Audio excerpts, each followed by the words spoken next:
الغوث الغوث خلصنا من النار يا غوث الغوث خلصنا من النار يا رب. بسم الله الرحمن الرحيم. الحمد لله رب العالمين وبه نستعين وهو خير ناصر ومعين، ثم الصلاة والسلام على سيدنا محمد وأهل بيته الطيبين الطاهرين. Alhamdulillah, today we look at the next name of Allah subhanahu wa ta'ala from this fifth section of Dua al-Jawshan. Ya Burhanu is what we are going to look at inshaAllah today. Yesterday we looked at Ya Dayyanu and today Ya Burhanu, and you understand the meaning of Burhan. We use this word Burhan in sometimes in our studies when we are saying what is the proof. So Burhan is another word for Dalil or proof. So how is Allah Ya Burhanu? To understand that, there are two different ways in which we can tackle this. The first is from the word Burhana, and Burhana means to make evident or to show or to make apparent, make something zahir, make something clear. And when there is a proof, it makes the claim clear. So today if I were to tell you I claim to be something or I claim to have something, you have the right to ask me for a burhan. And I can tell you, this is it. This is my burhan, this is my proof, and now the claim is validated. But when we say Allah is Ya Burhanu, what are we trying to say?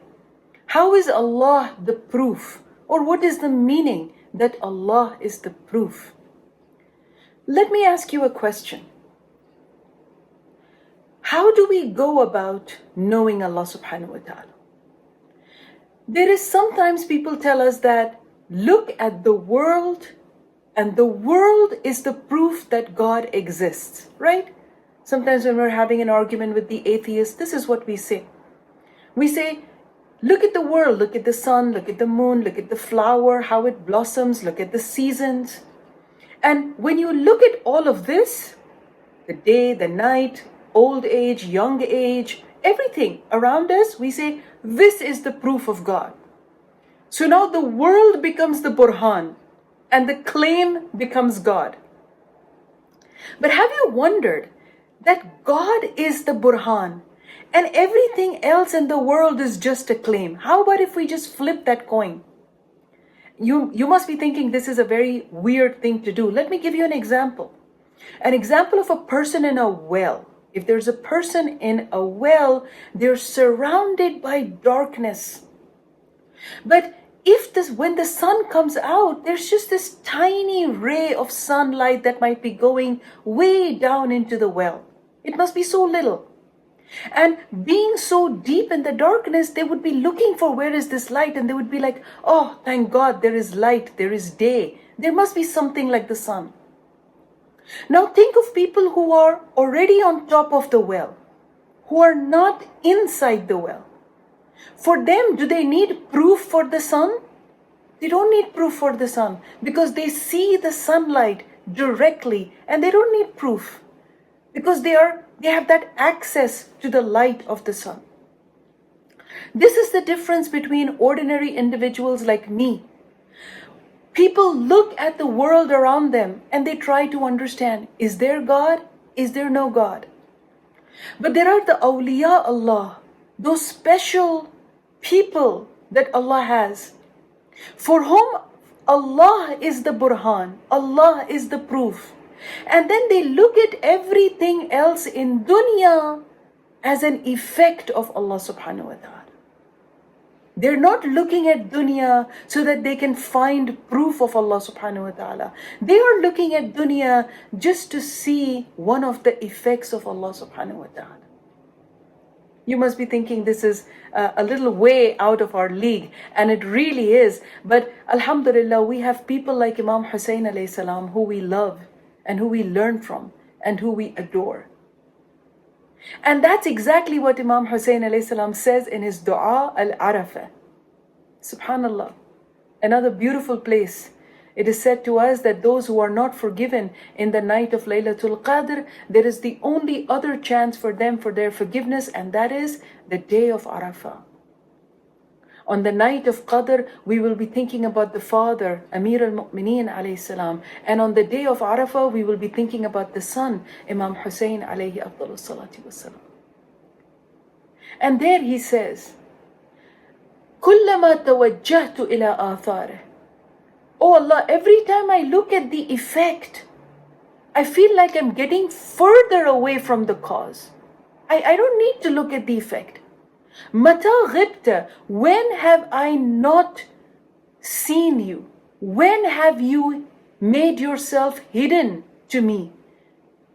Hatta yahtaju ila dalil ilayk, that I have to find a proof that you exist.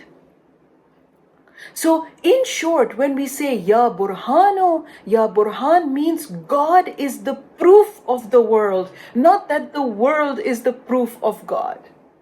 Might take us some time to delve on this. God is the proof that the world exists, because without Allah subhanahu wa ta'ala, nothing would exist. That's what Imam Hussein alayhi salam is saying in Dua Arafah. Every time I look at everything, I say, why can I even take this as a way to get to you? Because it exists because of you, Ya Allah. You are the Burhan. You are the proof for this life, the life after this, and I don't need anything else in my life. Can you imagine if we would come out of the well of doubt, always doubting, where is God in my life? Why, if there is God, why am I in so much suffering? If there is God, why am I having this problem? We are confined in that well. But when we look at people like Amir al-Mu'mineen and his family, the Prophet and his family, we find that these people are outside the well, and they don't have that doubt. With the yaqeen and the proof of Allah subhanahu wa ta'ala on their side, they evaluate the circumstances in their life. I said there were two meanings. One is this meaning of Burhanu, and the other meaning is Ya Dhal Burhan. Sometimes it comes in the word Ya Dhal Burhan. And Ya Dhal Burhan means what? That he will have the proof of everything that I claim. The one who has the proof over me of everything that I have done. So I will have no excuse, because he is Ya Dhal Burhan. I cannot make excuses. I cannot live a promiscuous life saying, oh Allah, you made me a beautiful woman and that is why I had to break your law. And Allah will say, but there is Maryam, that will be his Burhan. Look at how she lived her life. If there is a handsome young man who says, oh Allah, because you gave me so much beauty, I was living this kind of life, there will be Yusuf who will be brought and said, this is the Burhan. If somebody will be like, oh Allah, you gave me so much wealth, and now because of all this wealth I was tempted to do all these things, there will be Sulaiman. Look, he had so much mulk, and still he was a worshipper of Allah subhanahu wa ta'ala. Somebody might say, oh Allah, I had so many miseries in my life, one problem after the other. How could I stay on the right path? Allah will bring Ayyub and say, look, these were my people who were so tested in their life, but they were firm. So the second meaning of Ya Burhanu is actually Ya Dhal Burhan, the one who will have the claim and the proof over all my actions, and I will have no excuse to give in front of him. In these nights of Laylatul Qadr, maybe this is what we need to do. We need to sit down and we need to have this one-on-one with Allah subhanahu wa ta'ala and tell him, Allahumma inni as'aluka bismika ya Burhan. Oh Allah, let me see the world in your light, and let me be aware of the actions that I am doing, because I know that they will not escape you. May Allah accept from all of us and forgive us in these precious nights. Wassalamu alaikum wa rahmatullahi wa barakatuh. سبحانك يا لا إله إلا أنت الغوث الغوث خلصنا من النار يا رب.